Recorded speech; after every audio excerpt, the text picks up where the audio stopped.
Hello ladies and gentlemen, I am Silverfish and you're watching Overgrowth Weekly number 15. And the date today is March 27th, 2011.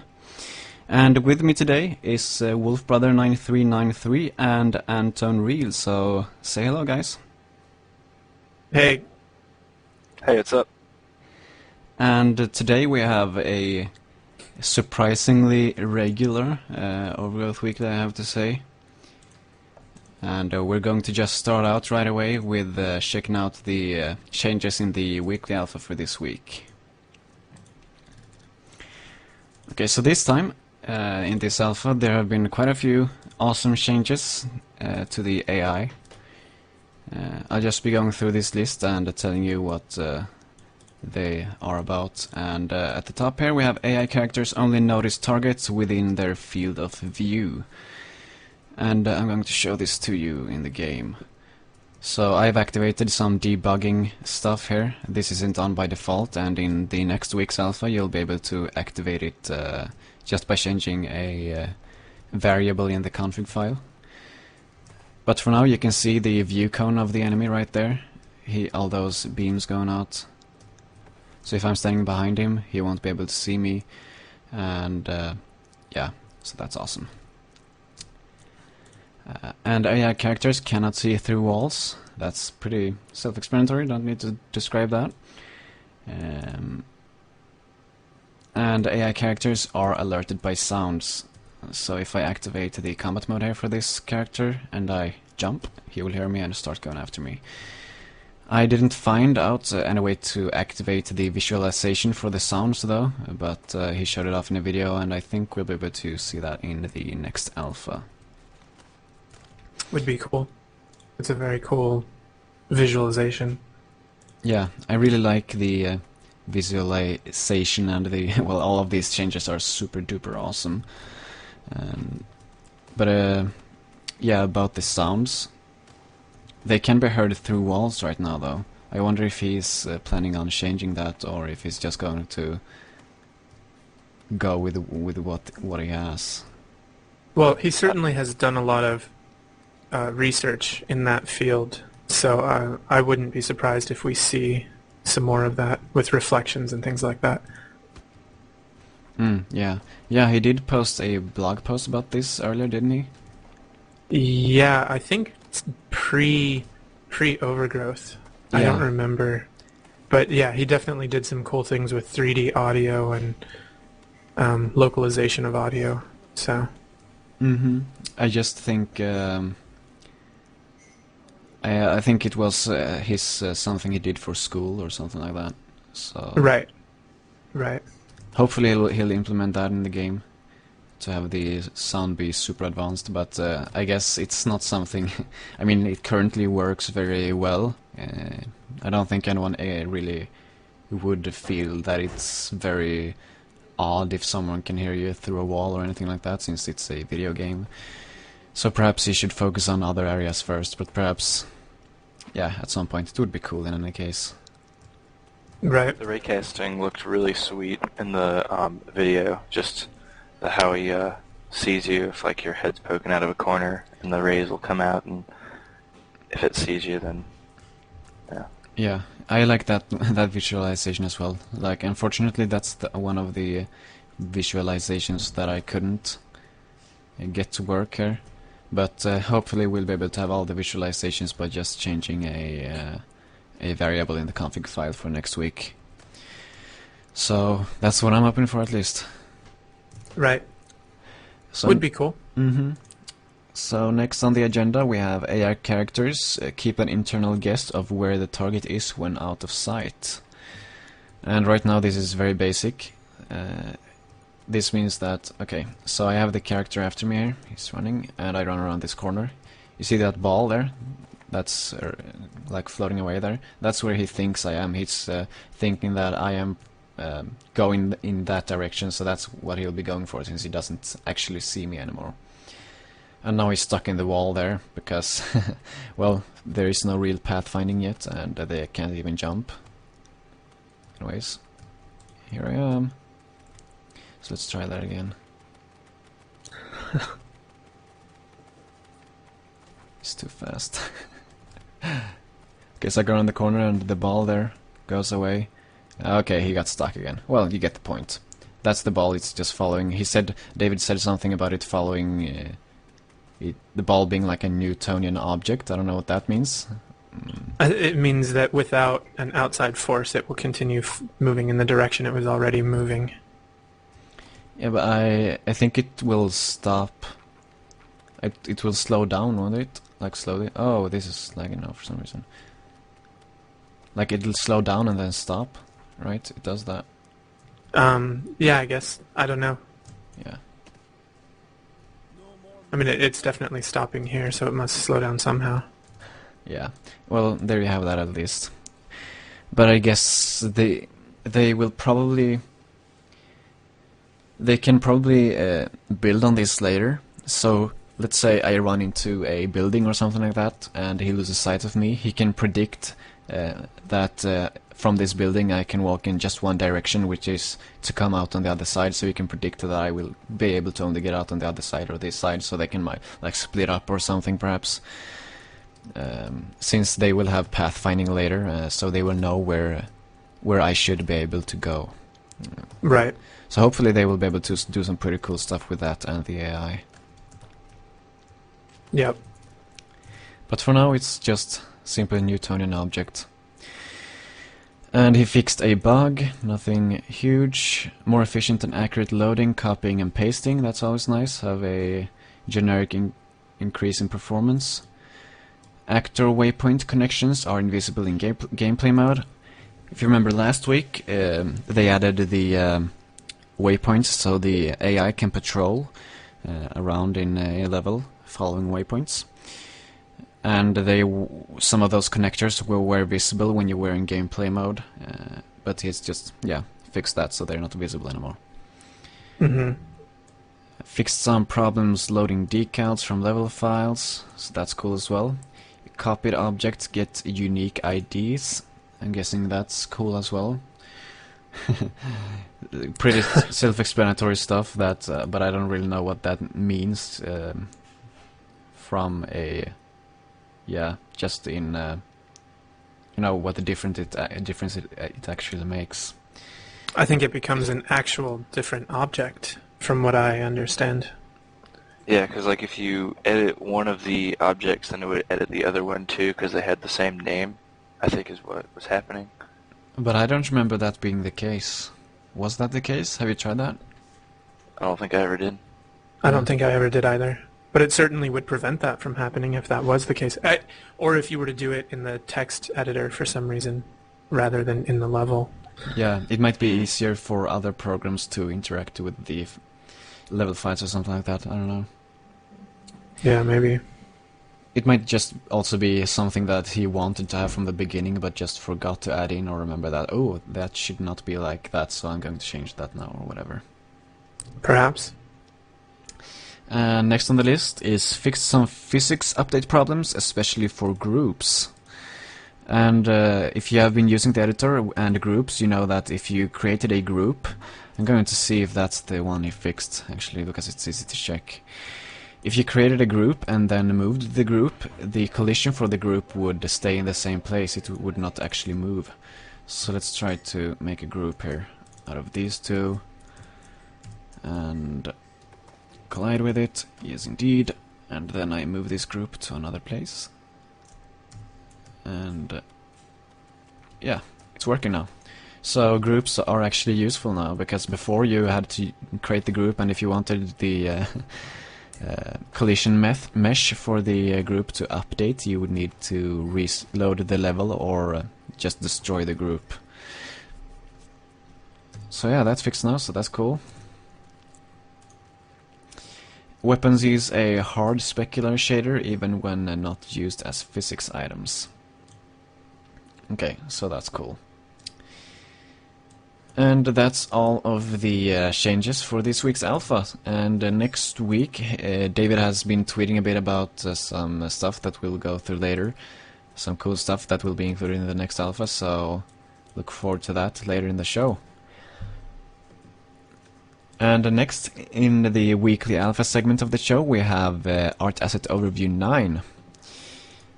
this is a weekly thing, or almost weekly thing, a thing that Aubrey, the art dude for Wolfire, makes when he feels like he has something to show for a week. And I'm going to show this video to you, and then we'll come back and talk about it afterwards. Awesome. Okay, so I'll just mute you guys in the mumble, and yeah, enjoy the video, guys.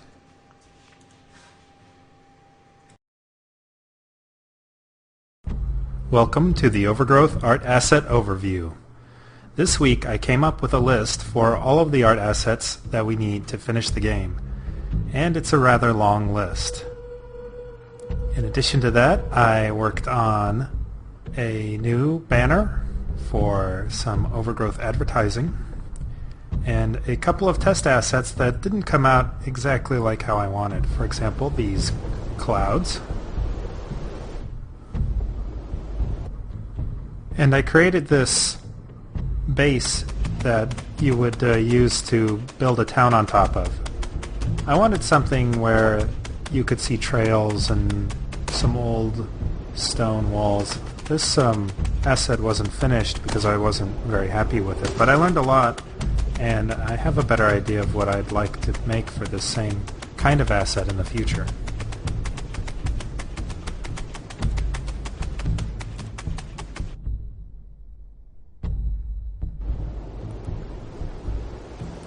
I did make one other test asset that I was happier with, and that's these dense trees. I made them with a free program called TreeD,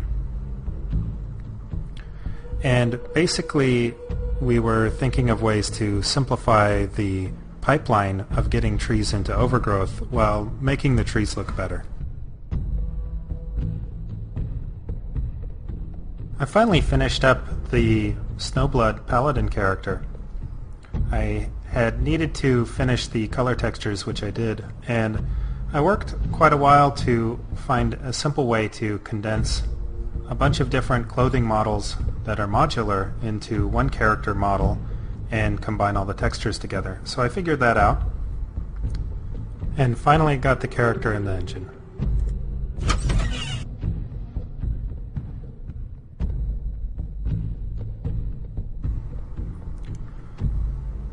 David added cloth translucency to the character shader, which you can see here. And finally I did the alternate version of the weapon that the Snowbloods use. This one has obsidian flakes for the cutting blades.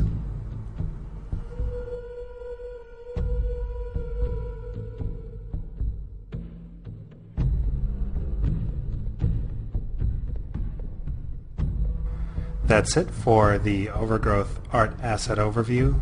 Don't forget, you can get Overgrowth at wolfire.com/preorder. Thanks. And we're back. So, in this art asset overview, first I'm just going to go through what he was talking about in the video, and then if we have something to say about it, we will. So first he had this huge list of all the assets he felt they would need in order to finish the game, right? Yep. And I actually kind of thought the list looked small. I'm not sure if that's actually the whole list, but if that is the whole list, that's actually a pretty not too big list, I must say. Yeah, it's not. It's hard to say because it's hard to tell if there are groups of things inside of that list or not. So, but again, not really being able to read all the details, which I don't think would be very interesting anyway. It's hard to say for sure. I'd read it. What's that? I would read it. Well, sure. It's interesting on a certain level, but then on the flip side, you know, I mean, because obviously I've worked with asset lists on other games that I've worked on, and you know, it kind of gets a little boring when you're sitting there reading like, okay, here's this so I'm talking about Star Wars. So it was like, here's this planet's action music, here's this planet's calm music, number 1, 2, 3, 4, 5. You know, you start getting all these variations of the same thing, and to me it just kind of got boring to look at. It was just sort of a list to go through, you know. Yeah. So, though, considering he wants all the assets to be different, I mean, if it's an asset that's similar to another asset, he will probably just do like combinations and stuff. But I guess you're kind of right that it would probably be kind of boring to read, but us hardcore fans would truly go through that whole list to find see if we could find any cool stuff in it. yeah, I'm sure there is some interest in knowing, you know, how many variations of the same type of block you really need to get a very, you know, detailed map out of it. But yeah. Yeah. It must be kind of hard to just sit down and make a huge list over everything you think you'll need for the game.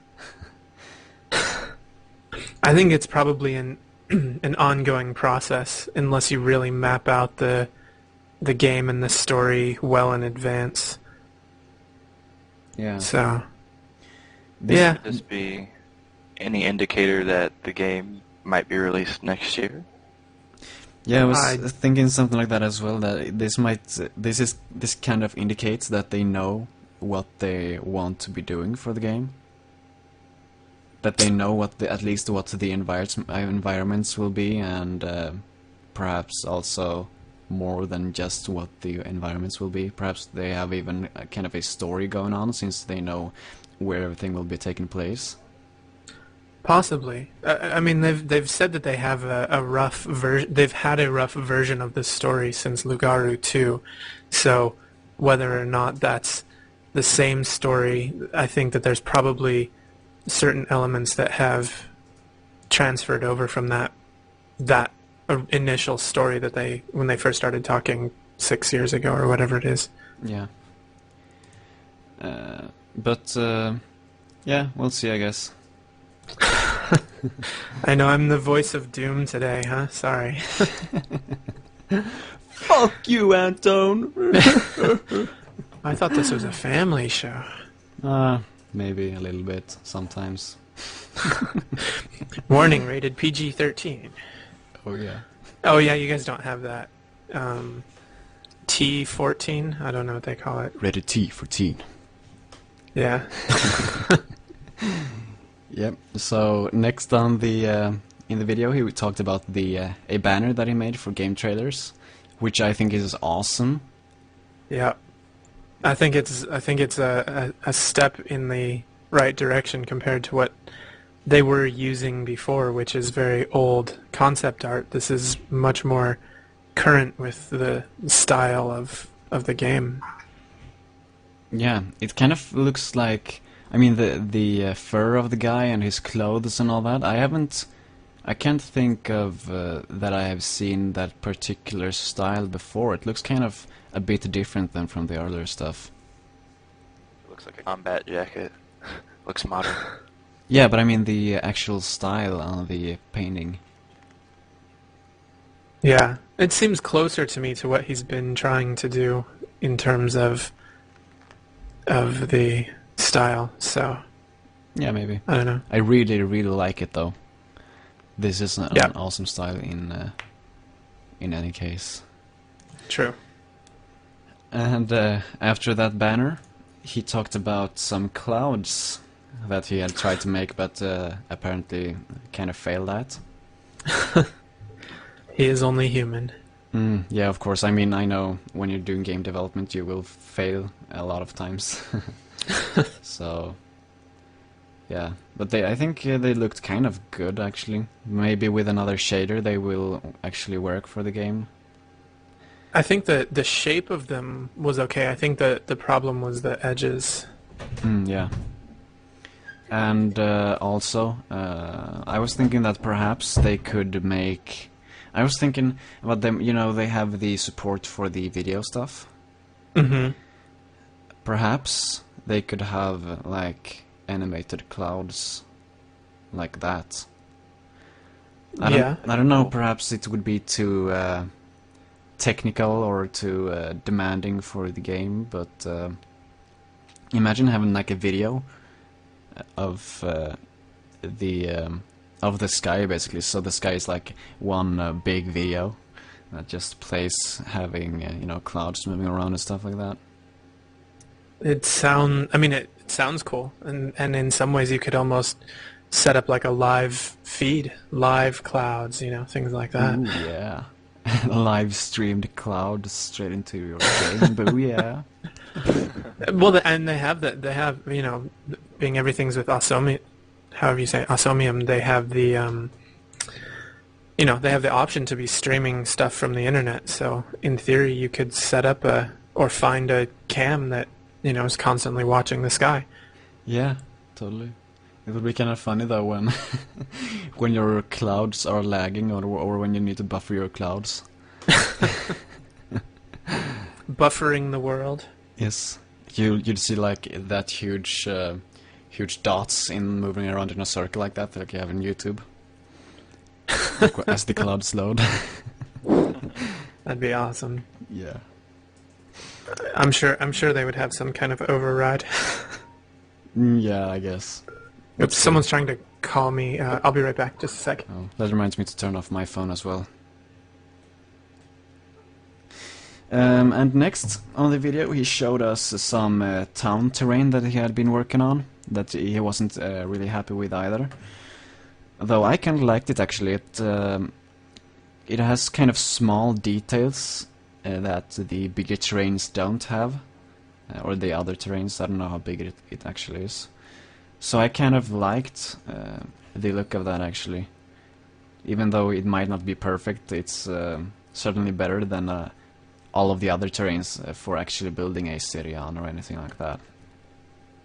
I liked it too, although I thought the part that he had, I think there were paths and stuff, I thought they were a little too high off the ground. And I'm not sure exactly why he wasn't happy with it, but I thought that would be like an easy improvement. Yeah. I thought those were walls. That they were supposed to be like walls of the city when they were that high. Yeah, I think he meant to have them as walls, actually, like putting the walls on those hills. Right. So they would kind of blend into the terrain, the walls. Because terrain close to walls and stuff might go up or something, I don't know. Right. Well, I thought it looked really good at least.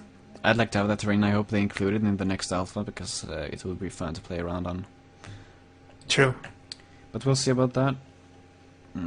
Next, he talked about a tree that he had made using a free software called 3D, which is kind of a funny name for software, 3D. And I looked it up, and it's actually a plugin for 3D Studio Max, I think it was. So anyone who doesn't have access to 3D Studio Max can't check it out. But I liked how the trees looked, at least. They looked pretty cool. Certainly the leaves are very dense in a good way. Yeah. I'm wondering how...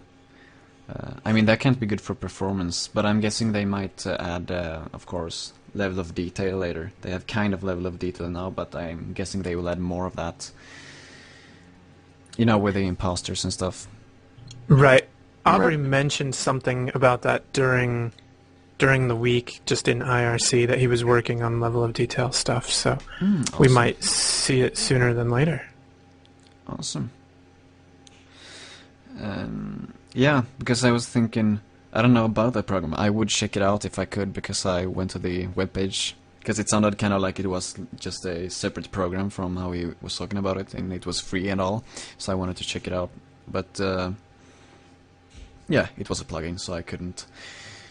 And I'm assuming that it can generate lower level of detail trees as well, and perhaps even 2D trees, though that's not really relevant. Oh yes, it is. No, it's not. They have the imposters thing for the game, so they don't need that.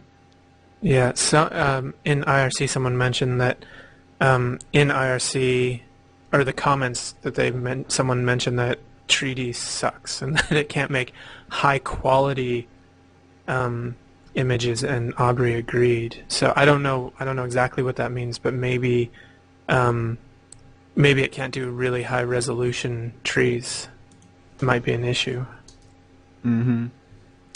Yeah. We'll see. Though doesn't really matter for Overgrowth, does it? Since they don't want too high quality, right? They want it to work in a game, so having high poly stuff doesn't make much sense. Yeah, I'm not sure where they draw the line on that, not being a visual guy. Yeah.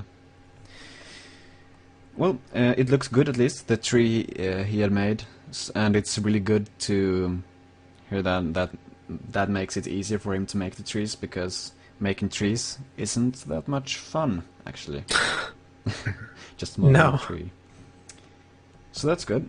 And next in the video, he showed the Snowblood Paladin model, and he had textured it, though it didn't look like it had much of a texture to me. It was basically white, like it was before. But yeah, a bit of texture was on there. I'm guessing he just has right clothes on. I saw someone in the comments, I think, saying that he should probably incorporate something from the blood part of Snowblood Paladins and add some red stuff to the texture, and I think I agree with that. Just having plain white does look kind of weird.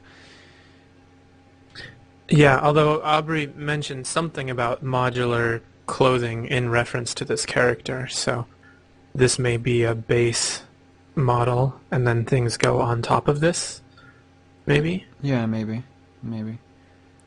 Though it sounds like he, since it's a ninjas, Aubrey, his nickname is Ninjas, so I might say that sometimes. He said that he found a way to combine the meshes and the textures for the meshes in a good way, so it doesn't sound like there will be like any dynamic stuff for that. Yeah, I don't know. Since these are the clothes that are actually the modular clothes for the rabbit base model, the new rabbit base model he made. Yeah, I don't know. I don't know, for sure. But it sounded to me like this was how it was supposed to look. This was like the final one. And yeah. I think this is the High Priest for the Snowblood Paladins. He hasn't said that, oh, this is the High Priest, but he did like make a drawing that looked very much like this guy, and I think he said that one was the High Priest. So yeah, cool stuff. Mm-hmm. Next, can't wait to play as the High Priest. Oh yeah, totally. I was hoping that he would add actually a video in the video where he was playing as the actual character. But yeah, I got the impression he hadn't rigged it yet. Though the rabbit rig should work very well, so he should just have to import into the model into Blender, import the rig into Blender, and click the auto rig button basically, and export it, and it should work, I think. Though not perfectly, but you know, work. Good start, kind of work. Right. I'm kind of concerned about the cloth, though, how the cloth will behave when you play around. It might look weird, I don't know. Yeah, that's true. Although I do like, speaking of the cloth, I like the cloth texture that's sort of translucent. I liked that look. Oh yeah. That's the next thing I was going to mention, the cloth translucency, the simple. I guess, I think they said that they just took the same normal on the other side, right? They like have the normals turned in the same direction on both sides. Like, if you don't know what a normal is, it's the direction a face is facing. So let's say I have a cube and the light is coming from above. If the normal is facing up on the above thingy, it will show that face as bright. But if I would change the in the normal map so that side was facing down instead, which is possible, it would show up as dark instead. So I think they've just done like that. This is like not even an effect. It's just just a very, very easy thing you can do with what you already have. It's free to do this quote effect unquote. So that's kind of cool. Interesting. Yeah, that's cool. And about the cloth as well. Some people in the forums, I think it was, were talking about dynamic clothing and, you know, physics objects on the characters. I'm hoping they will add stuff like that to the game, because I answered saying that they probably don't have it very high up on their list, because it doesn't really impact the game too much. But in my opinion, it does impact the feeling very much to have physics objects on the characters, like clothes and, you know, with the ears right now, stuff like that. The ears and like tails are currently floppy, like they should be. And that kind of stuff just adds a whole lot to the feel of the game, which is, in my opinion, very, very important. Right. It seems like if they've been able to do it to the ears and the tail and things, that they might be able to apply some of the same techniques to the clothing as well. Yeah. Yeah, Flags would be cool. Flags, yeah, stuff like that. Not having to just have animated flags, because that looks, well, you can see that it's animated a lot of the time. Right. But yeah, I guess they could quite easily fake it somehow. They don't have to have just real physics on the clothing, of course. Just something that adds a lot to the game, in my opinion. So I hope they do that quite soon. Right. I guess it's kind of a graphics thing, though. Yeah, I don't know. People often differentiate between graphics and gameplay. But the feel, isn't that kind of a thing in between? Because the feel of a game can be, for example, how the game controls. Like in Overgrowth, you have a very good feel of being actually there when you're jumping around, for instance. And with the ears flopping around, you feel like something's actually happening when you do stuff. And they also have the physics-based, well, not physics-based, they have it so that when he moves his arm, it kind of stretches out and stuff like that. It's kind of hard to explain. I feel like the feeling of the game has a lot to do with like the atmosphere, which would be the sound design and the art design, as well as the controls. So I don't really think the graphics have anything to do with it. It's just the style, I guess, and how that's implemented. Well, if you take, for instance, the physics cloth stuff and the ears, for instance, that doesn't really have anything to do with the gameplay, right? True. It's true. So I'm thinking, yeah, I don't know. It just feels like it's either, you know, graphics or gameplay, but feeling of a game, for me, it's very important. So perhaps that should be its own category or something. Yeah, it's kind of an immersion issue. Yeah, exactly. I don't know. Well, next in the video, he talked about the weapon, the secondary version of the weapon he made. I didn't think he would actually make the other version. Maybe he planned to make it all along, or he based it on, you know, popular demand. Because I know I like the second weapon better than the first one that he actually created. Yeah, this looks much more like the real thing.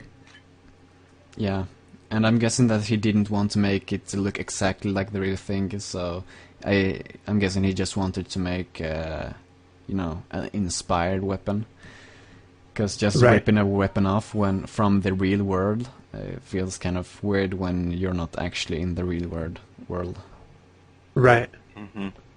Well, this one's only has the obsidian on one side, whereas the real McQueetle had it on both sides. Yep. So it's still inspired and not a total rip-off, so I think it would fit in pretty well in the universe still. Right. It still feels very handcrafted and something that they would be able to create themselves.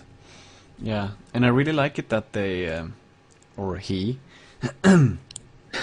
I really like it that he makes several versions of the same weapon.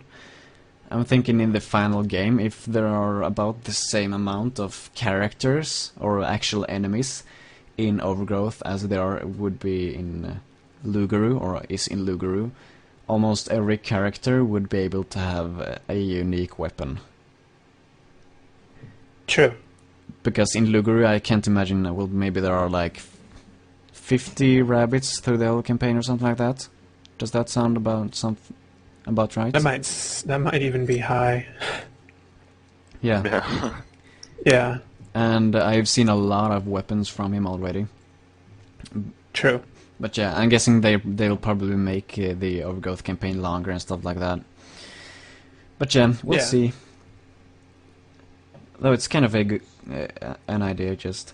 Though also one other idea that just came to my mind. Perhaps we could use the color tinting tool on the weapons as well. Yeah, I think that we already can, can't we? Yeah, but I mean, maybe it's different if you tell a character to start with a weapon. Sure.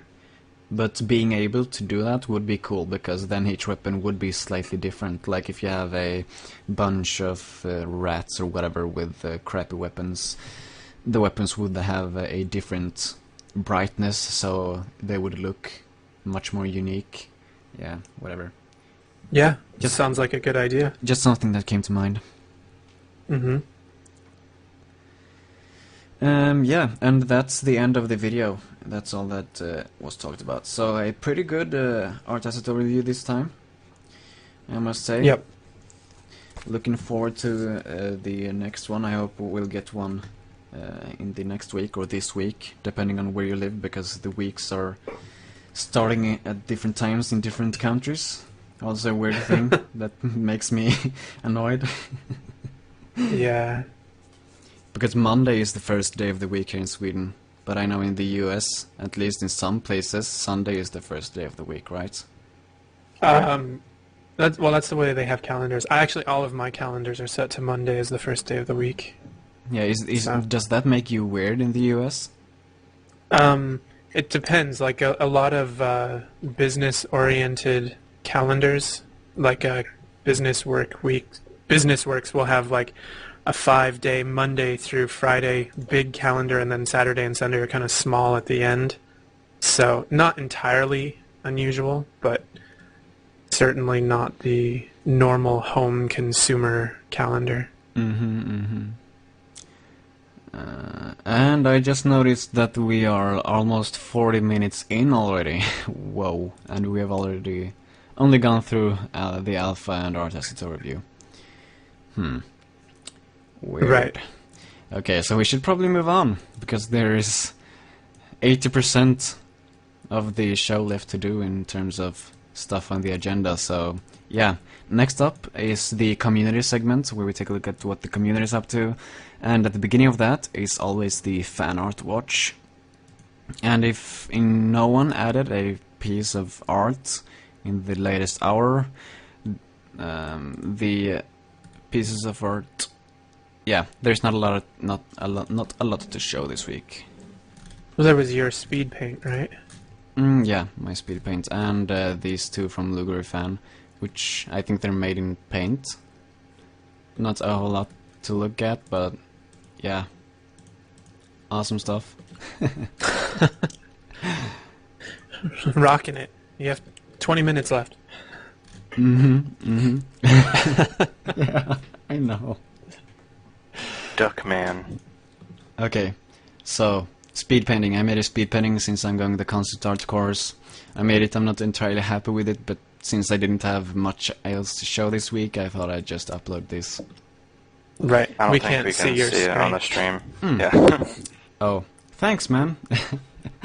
Yes, I'm awesome at this. Okay, so there you have my video. There you have my video stream, and here is my piece of art I made. I can see like 1,000 errors I've made right now, though. Yeah, cool stuff. Not much to say about it. Like Anton's map. What did you say? I thought it looked like Anton's map. Or Anton's map. Are we really? Yeah, it was actually kind of inspired by Anton's map, I have to say. Oh, yay me. Yay. You have the kind of the entrance to city here in a thing. Right. Like in a An archway. kind of thing. Archway, yeah, kind of. Mm-hmm. And I've placed just a few characters on there. And in there you see the city, and the roofs look surprisingly easy to access and stuff like that. So yeah, it was totally inspired by Anton's map. Well, wow. Now I have a whole new respect for this. Oh yeah. And then I need to show these two things from Lugerfen as well. Which are... they have their own kind of awesome... This is... I think this is for a character. Okay, don't ask. Drew from boredom, probably nothing to do with Luger or OG. P.S. I know it's rubbish. It's just hard to draw with a mouse. I'm good at hand drawing though, so I might get a tablet. You should totally get a tablet. I think it's totally worth it. To get a tablet and check out tutorials and become awesome at drawing stuff. Hooray. Hooray. Yeah, that's how I made it. That's how I did it. Yeah, something. Anyways, next up, a 3D reference guide made by... yeah, this thing. The 3D reference guide. This is on this secret pre-order forums. And I think we might have shown this before, but I can't recall actually showing it, so I'm going to show it again if we already have showed it. It's a thing made by Marcus. It's a like a guide showing a lot of how the engine works and yeah, just specific stuff for this engine. So if you want to get into working with the Phoenix engine, check this out. It'll give you a lot of information about how this stuff works, and it's a sticked thread in the SPF. So check that out, made by Marcus, the guy who made the old China asset pack as well. And there's actually a zip file you can download with a bunch of stuff in it, so that's cool. And then we have another thing from the community, an Angel script reference, also on the SPF. Someone was asking about scripting stuff and learn_more. Have used some kind of program to pull the Angel script related functions, I guess you could call it, from the exe file. So here you can see like a full list of all the commands or whatever functions. I don't know actually the coding terminology very well, but yeah, you can see stuff here. Very useful if you're going to do coding, because otherwise you have to just look at other code and they do guesswork, so that's not very awesome. And that's about it for the community segment, so awesome stuff. I'm actually getting more into coding and just scripting for Overgrowth in general lately, as you might have seen, because I made a few mods and stuff like that, mini mods, and I'm liking it. And if I come into the college course that I want to come into, or not course, this is like a full program, don't know what that's called in English either. Can you enlighten me, guys? Say that again. Sorry. A college that's not only a course, it's like a full education, college education. What's that called? Oh. Is it just college education? Yeah. We Yeah. could call it that. or a trade education, where it's like focused in one area. Like a trade, we also call them trade schools or something like that. Oh, yeah, it's about coding and the graphic stuff for games. It's called Technical Artist, and I hope I get into that one, because then I'll learn both coding and art stuff. Plus I have a friend there as well, so that's awesome. That would be cool. Mm-hmm. So, in 4 years or something, when I graduate from there, if I do get in there, I'll be able to make some awesome mods for Overgrowth. Yay! Rock on. Maybe Mhm. Overgrowth will be done by then. Yeah, if I'm lucky. Okay, so let's move on to the tweets and the news segment of the show, and we have 15 minutes left, so good amount of time there. First here, sound effects making of a teaser. Okay, so this is a blog post made on March 26th. Whoa, March 20, that's yesterday. Feels like that's been up for a while now, but apparently not. I didn't see it till this morning, so... I guess time just passed really slowly yesterday or something. It feels like it's been there several days. And you lost an hour yesterday, too. Yeah. Last night. Yeah, that's probably why, I think, or something. Anyways, this is a guest post by Tapio-Liukonen. Those Finnish people have very weird names. Tapio-Liukonen. Liukonen. Yeah, I don't know. Finnish name. Insert Finnish name here. And and it's the guy who made the sound effects, it looks like, for Overgrowth. And apparently he's going to make a making of video about this, and this video I'm not going to play it for you guys because it's basically just a teaser, which means that it's a cool video that doesn't really have any content. It's just there to make you go, whoa, this is going to happen. Other than that, he added sound effects to everything that he did in the movie. Oh yeah, that too, of course. But yeah, go and check it out. It's on the Wolfire blog. It's the first post. blog.wolfire.com. So I'm actually looking forward to this because I like all videos related to game development, and yeah, I haven't really seen anyone record stuff or anything like that. I don't know how he will actually make the video either, but yeah, I'm sure it'll be cool. Yeah, it'll probably be a watching him out in the world recording sounds, trying to make stuff, torturing animals or something. Yeah, having a rabbit like strapped to one of those medieval torture machines with like spinning wheel or stuff like that. Yeah. That's terrible. And then he goes, "No more messing around." You're gonna die now. Yeah, that'll be that video, so that'll be cool. I actually saw the link here goes to another one of these videos. I'm not sure if this is how he will have this one though. Because he made artifacts, no sound effects for Amnesia, and this one is really not much stuff happening. It's small clips of him doing the sound effects, and then he plays the final version of the sound effects. And I am hoping that he will have a more engaged kind of video for Overgrowth, because this one is kind of lame actually. Have you guys seen this video? Yeah, I mean, kinda. I mean, it shows what he actually recorded, which is a lot of the process. You know, having, of course, since I come from the music world, it's a little different. We use different mics, but the techniques are kind of similar, where you try and get the best mic for the situation, record the sound that is going to create the closest sound to what you would like to have in the recording, and then you go back and you mix it and put effects and things like that. So, making of a sound is a little bit hard to visualize because it's all about what it sounds like, Yeah. So, I'm thinking though it could be like, because I'm assuming he doesn't automatically know what sound he wants. So if he made it more like a perhaps documentary style.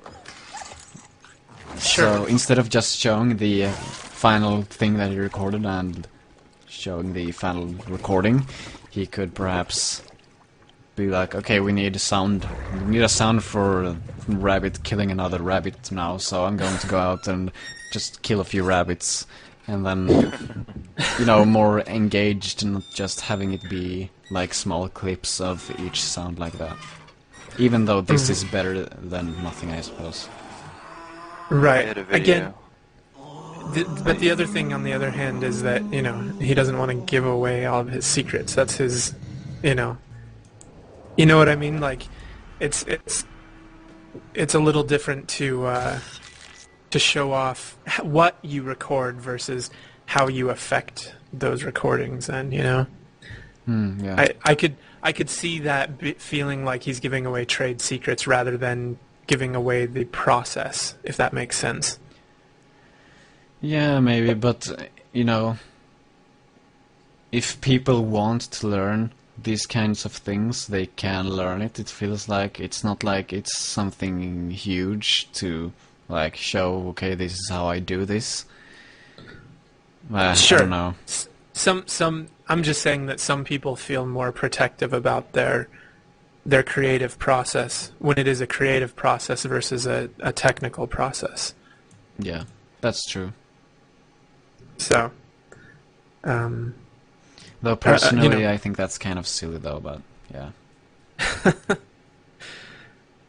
Well, clearly, you're not an artist.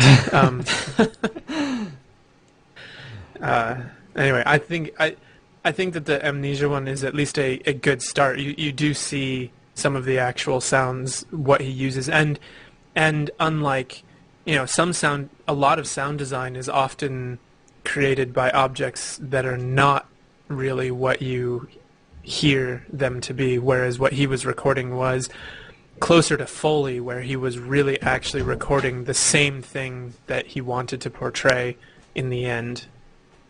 Although the digging was he was dropping clay stuff as opposed to actually digging in the ground, Yeah. So. Well, anyways, kind of excited for that. Hoping it'll be a bit more than the Amnesia thing. Me too. I agree with you that I would like to see more, but I'm also not going to be surprised if it's not. Yeah. I put a video into the chat for the sound design for Dark Sector. They show how they did all the gory sound effects for that. It's kind of old, but it's funny. Cool. It's called vegetable abuse. I'm going to save that for later. Just minimize that. Okay. So, next up in the tweets and the news section is the translucency effect that we already talked about. So you were right on that. Yeah. He talks about normal mapping. Yeah, reusing the external normal map on internal surfaces. Yeah, that's where I read it from, this tweet, and then I understood it.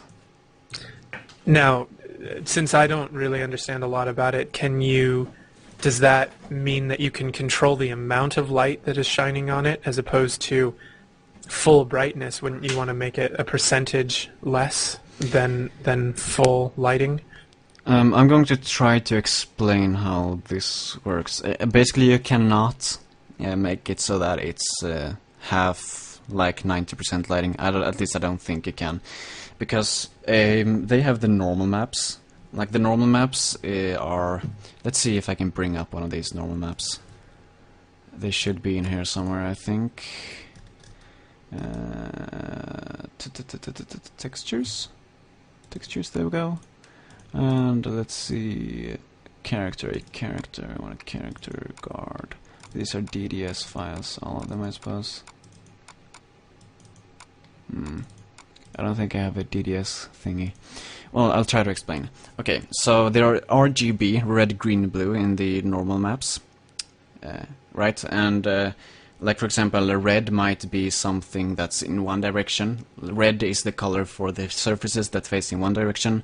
Blue is this color for the surfaces that are facing in another direction, and green is the color for the faces that are facing in another direction. Okay.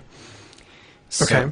So what they do is like fade from, for example, if you do a fade from red to blue, that's equal to, when you light that, if you have a flat surface that in the normal map fades from red to blue, it would look like just the light is coming from one direction. It's so hard to describe, man. Well, it's making sense to me, but it also seems like that would mean that you could blend the two colors to create, something that's darker, something that is from one side versus something that's from the other side. Meaning if red is facing the sun and blue is facing away from the sun, if you were to then create purple, that it would be sort of a combination of those two. Well, the purple would be like facing half away from the sun. So if you would have the sun face the purple side, and you had purple on the red side, are you following me? Then the red side would be fully lit. Right. That's what I'm saying. So the interior of clothing could be like a purple color, or and then various shades of it would allow more or less light based on how what color you use, what shade of purple. Yeah, but go ahead. If you let's say in this picture here that they have with the rabbit, the red is facing the sun, let's say that, and right. The blue is facing away from the sun. Right. So what they have done is they have red on the inside of here as well. Right. And hence it's lit like it's facing the sun. So if they would have had purple on here instead, if the sun would have been from the side, then the interior here would be fully lit.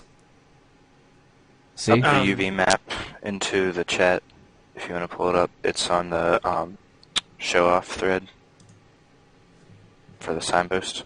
Yeah, this though is looking like a tangent space normal map, right? Right. Yeah, they are using like object space normal map, which are different because this one is showing like relative to each surface, and objects normal maps show absolute direction. It's kind of hard to explain. Yeah, these normal maps things are really hard to wrap your head around. I had to have ninjas explain it to me twice and like send me a link before I was like, so that's how it works. Anyways, right. We probably shouldn't waste any more time on this because our time is almost over. Yes, and I'm going to have to go soon today. Oh, okay. Yeah, just let us know when you need to go. I don't want to hold you here for too long. And next we have the visualization toggles, and this is another tweet where they say that they added a config toggle to disable and enable AI raycast and soundsphere visualizations. So these are the things that are hopefully coming in the next alpha, probably coming in the next alpha. Then we have Game Trails banner, we already talked about that one, awesome artwork from Aubrey. And then there is actually some progress on Linux, so Linux progress has been made, though we still do not know how how far at all. But secret information from the forums, the secret period forums, say that